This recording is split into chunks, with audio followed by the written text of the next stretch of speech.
ओम शांति।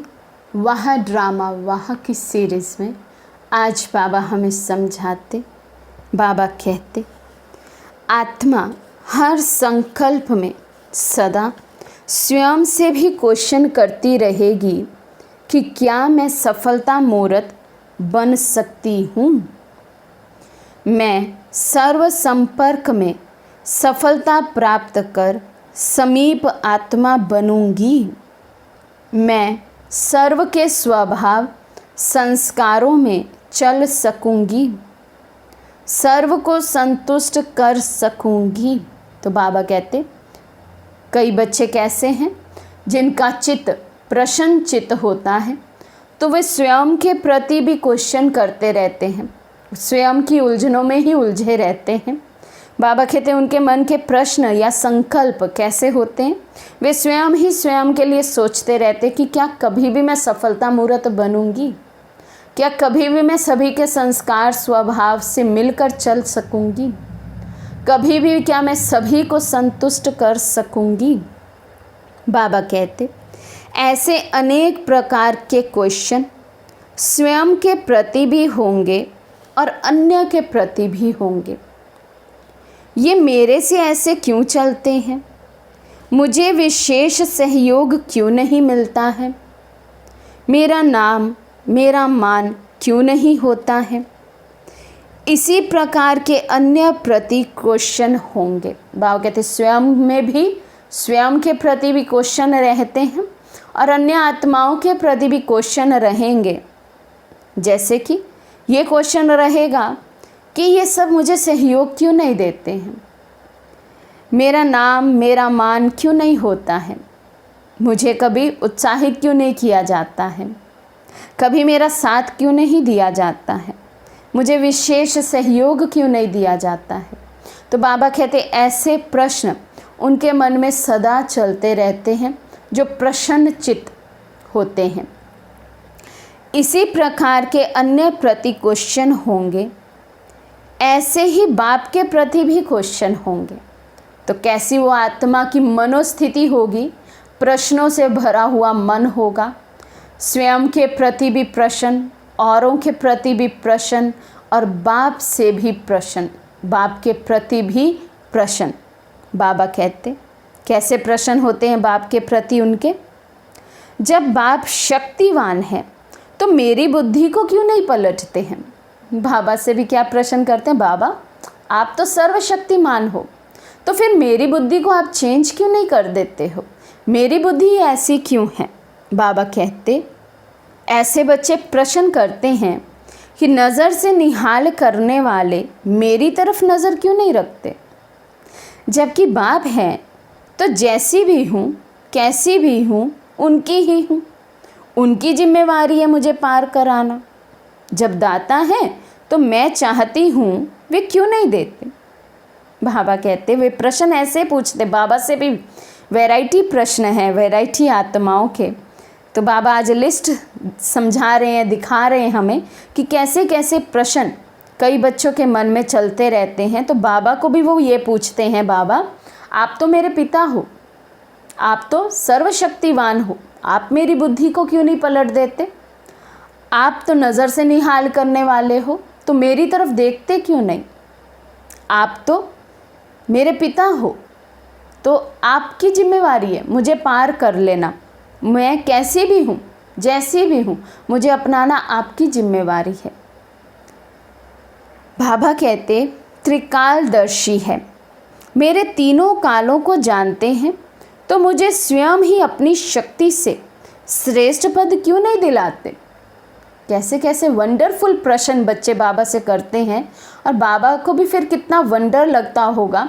बच्चा कहे कि बाबा मैं पुरुषार्थ भी ना करूं, मैं स्वयं को बदलने की मेहनत भी ना करूं और आप ही मेरे जिम्मेवार हो, आप ही सब कुछ करते रहें, आप ही अपनी शक्ति से मेरी बुद्धि को ऐसा चेंज कर दें, ऐसा मैं पुरुषार्थ कर लूँ और मैं श्रेष्ठ पद की प्राप्ति कर लूँ। आप तो त्रिकालदर्शी हो, मेरे तीनों कालों को जानते हो। बाबा कहते ऐसी मीठी मीठी शिकायतें बाप के आगे रखते हैं। एक तरफ जन्म जन्म का बोझ, अब बाबा बता रहे हैं ऐसे बच्चे जिनके मन में सदा प्रश्न रहते हैं, उनकी गति क्या होती है। बाबा कहते एक तरफ है हमारे जन्म जन्मांतर जो हमने पाप कर्म किए हैं उसका बोझ, तो जन्म जन्म का बोझ है। दूसरी तरफ बाप के बच्चे होने के नाते बाप द्वारा प्राप्त हुए सर्व अधिकार का रिटर्न करने का फ़र्ज़ ना पालन करने के कारण फ़र्ज़ के बजाय कर्ज बन जाता है। बाबा कहते दो तरह से आत्मा बोझल हो जाती है, उस पर बोझ चढ़ जाता है। एक तो जन्म जन्मांतर का बोझ है ही सर पर, दूसरा जब हम बाबा के बन गए तो बाबा से हमें सर्व अधिकार प्राप्त हो गए। अब उन अधिकारों का रिटर्न देना, जितना भी बाबा मेरी पालना कर रहे हैं जब से हम बाबा के बने हैं, बाबा ने कितना दिया है और मैंने रिटर्न कितना किया है। बाबा कहते जितना रिटर्न होना चाहिए उतना जब रिटर्न नहीं करते हैं, जो भी हमारी फ़र्ज़ है, जो भी हमारी ड्यूटीज़ है एज अ ब्राह्मण, बाबा का बच्चा बनने के बाद की जो भी हमारी ड्यूटीज़ हैं, सबसे पहली ड्यूटी हमें स्वयं को आत्म अभिमानी स्थिति में स्थित करना, दूसरी ड्यूटी हमें बाप को याद करना, तीसरी ड्यूटी हमें सर्व के प्रति शुभ भावना शुभ कामना रखना। ऐसे बहुत सी ड्यूटीज़, बहुत से फ़र्ज़ हैं विश्व परिवर्तन की राह पर जो हम बच्चों के जन्मते ही, माना बाबा के जैसे ही हम बनते हैं, हम जब अधिकारी बन जाते हैं तो हमारे कुछ फ़र्ज़, हमारे कुछ ड्यूटीज़ भी हो जाती हैं तैयार। उन ड्यूटीज़ को जब हम, उन फ़र्ज़ों को जब हम पालन नहीं करते हैं तो बाबा कहते आत्मा पर कर्ज चढ़ जाता है, बोझ चढ़ जाता है, क्योंकि रोज़ बाबा की पालना तो हम आत्माएं ले रही हैं। रोज़ हम बाबा के मुख से मुरली सुनते हैं, रोज़ हमें बाबा दिन भर में भी कितनी बातों से बचा लेते हैं। इतना ऊंच जीवन बाबा ने हमारा बनाया, तो कितनी पालना हम बाबा की रोज़ लेते हैं। लेकिन बाबा कहते हैं उसके रिटर्न में जो आपको फ़र्ज़ अदाई करनी है वो नहीं करते हैं, तो उसका भी बोझ आत्मा पर चढ़ता है। कर्ज का बोझ आत्मा की सर्व कमज़ोरियों के मर्ज का रूप ले लेता है। तो जब ऐसा कर्ज आत्मा पे चढ़ जाता है तो बाबा कहते फिर जो आत्मा के अंदर 63 जन्म की कमज़ोरियां हैं ना, वो मर्ज का रूप, माना बीमारी का रूप ले लेती हैं और अधिक बढ़ जाती हैं।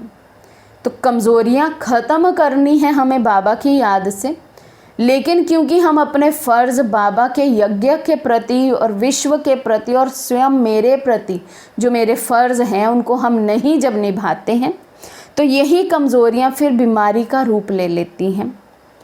बाबा कहते ऐसे डबल बोझ वाले स्वदर्शन चक्रधारी कैसे बन सकेंगे। तो बाबा कहते फिर ये आत्मा कितना भी सोचे कि मैं ज्ञान का मनन चिंतन करूं, मेरी बुद्धि ज्ञान और योग में बिजी रहे, बाबा कहते कैसे ऐसी आत्माएं, बोझ वाली आत्माएं स्वदर्शन चक्रधारी बन सकती हैं, क्योंकि वे तो माया के ही चक्र में रह जाती हैं। कमज़ोरियों को बीमारी का रूप बना देना अर्थात माया के चक्र में फंस जाना। तो इसलिए बाबा कहते ये आत्माएं कभी भी फिर स्वदर्शन चक्रधारी कैसे बन सकते हैं। तो आज सारा दिन हम स्वयं को चेक करें, बाबा की पालना का कितना रिटर्न हम यज्ञ में करते हैं, विश्व के प्रति करते हैं, स्वयं के प्रति करते हैं। कहीं बाबा की पालना अधिक और मेरा रिटर्न कम तो नहीं है, कहीं मैं भी कर्जदार बनकर उसी लाइन में तो नहीं खड़ा हूँ।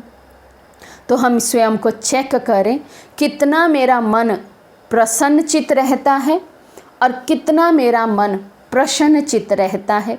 ये सिंपल सी कैलकुलेशन है। अगर प्रसन्नचित रहते हैं तो इसका मतलब कर्ज बहुत कम होगा।